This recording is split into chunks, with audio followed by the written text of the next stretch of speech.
to the Orange County Crosstalk Show. I'm Bolourchi. Tonight we have a special program for you.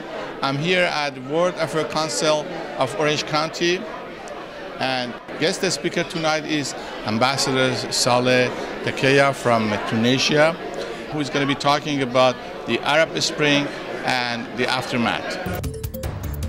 I'm Serge Tomasian, the chairman of the World Affairs Council of Orange County.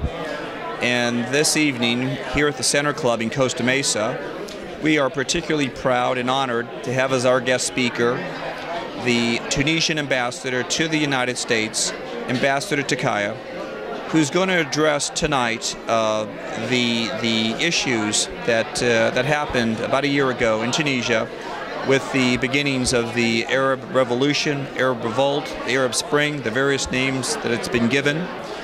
And certainly it's a topic that has had world repercussions, has drawn the interest of many people, including members of our council in this country. And so we have the ambassador this evening to address the topic of change in Tunisia and his thoughts on where this is going to take us. So, Ambassador Tekaya, we're honored to have you, and perhaps you can address the topic this evening. Thank you very much. I'm really happy to answer the invitation that was addressed to me by the World Affairs Council of Orange County, and this is really an important opportunity to speak about Tunisia, to speak about what has happened in Tunisia, to speak about the revolution of dignity and freedom that was achieved in Tunisia to fulfill the aspirations of the Tunisian people for dignity, for freedom, and for economic opportunity. I would like to explain that, and I would like also to explain the challenges that Tunisia is facing in its transition to democracy. And I will also highlight the opportunities that the revolution is offering Tunisia, and the opportunities it is also offering to the relations between Tunisia and the United States in many fields. What has happened in Tunisia is really a historic change. It has opened a new horizon for the people of Tunisia and also for the Arab world. What do you think is the most important element of keeping the revolution's spirit going in Tunisia? Well, I think managing expectations is really a big challenge, and I think it's very difficult for a country that has just achieved a revolution to manage everything at the same time.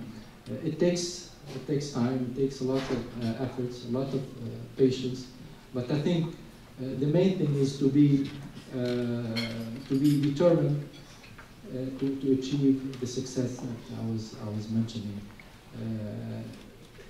Democracy is an irreversible goal, and we will reach it. Fulfilling the aspirations of the Tunisian people is something that all of us are determined to fulfill. But I think we do not have all the means to do that in a short period of time. But every revolution has moments of uncertainty. But what would be preoccupying is, for instance, the absence of clarity of vision. But in Tunisia, we do have a clear vision for the future. We do have a clear roadmap, and I think that's reassuring. You are closer to this issue than we are. What do you see as the future of Egypt? What's going to happen there in the next 4 or 5 years? Well, it depends on the Egyptian people. What the Egyptian people will choose. The Egyptian people has elections. And I think there are certain common elements with Tunisia, and that is the determination to succeed in this revolution. And I think the Egyptians have a rich history. They are mature people, and I think that they will handle the situation in their own way. It might take longer than Tunisia because Egypt has a bigger population. It has a society that is more diverse than Tunisia. But I think that the Egyptians will get there. They will be able to succeed in their revolution. We hope so. This uprising that started from Tunisia and now it's all over the Middle East, is this going to help or is this going to suppress the relationship between Palestinians and Israel? I think it should be, it should encourage the two parties to pursue their peace process because this is a moment of opportunity for the countries of the region to turn to open a new page because democracy for the countries of the region is very important, peace is very important, and security is very important. If you form a democracy and there is instability in the region, then that democracy might suffer from that instability. So I think that the security of the region is also an equally important goal for the whole region. So let's hope that the parties concerned will seize this opportunity to move forward in the peace process.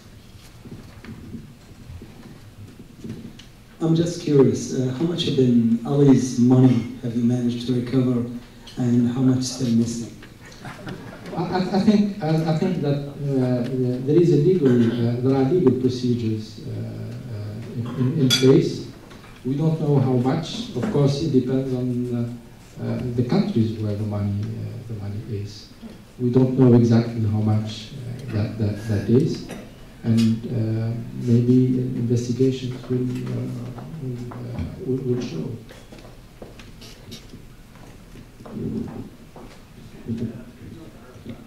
Has the relationship with Saudi Arabia changed, and will Tunisia ask to hand over Ben Ali for a possible trial?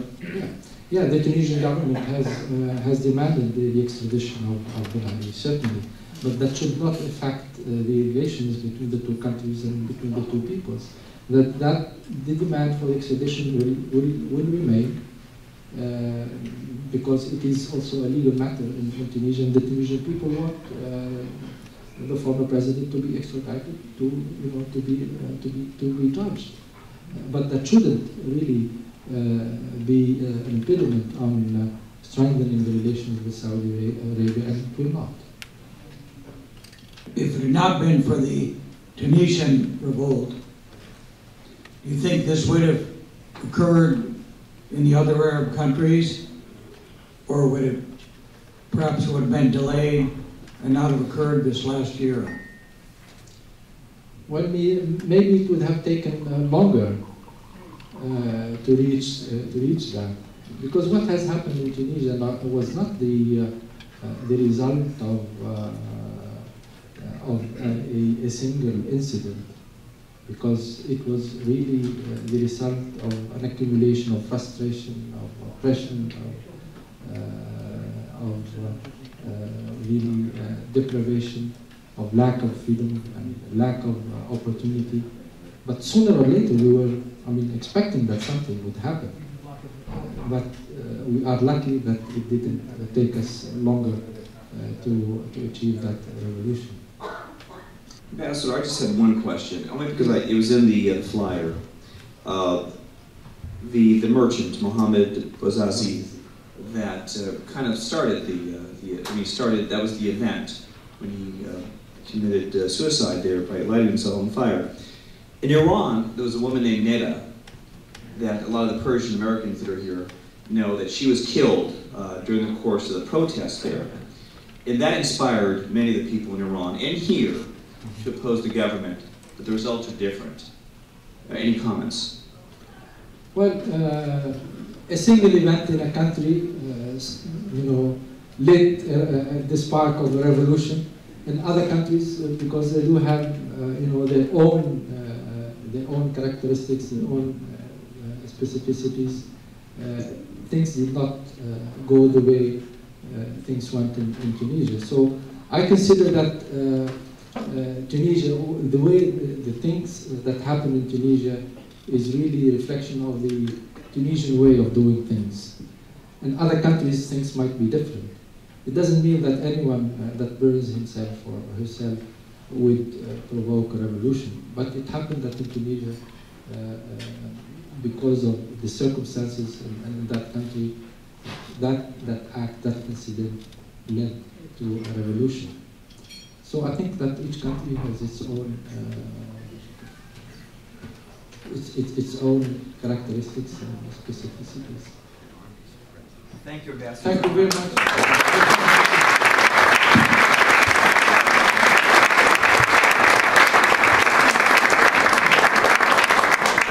The ambassador was telling us that he has, of course, he has a long, he didn't tell us this, but we know that he has a long and distinguished career around the world. We've heard Latin America, Europe, at the UN as well. And he's worked with many diplomats, many of the world leaders, and well, he's had a role in this. And I think of the saying that you know, we think of ways to resolve disputes between governments, between peoples.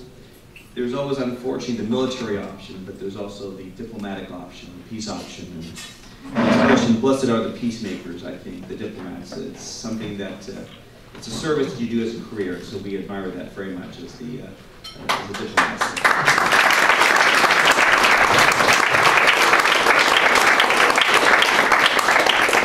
Ambassador, it's a pleasure on behalf of the Council here to present you with a thank you for your being here and for honoring us with your presence. And so we want to present you with a crystal here. I want to make sure it's the right one. So I got to open it. Sometimes I haven't opened it as well, you know.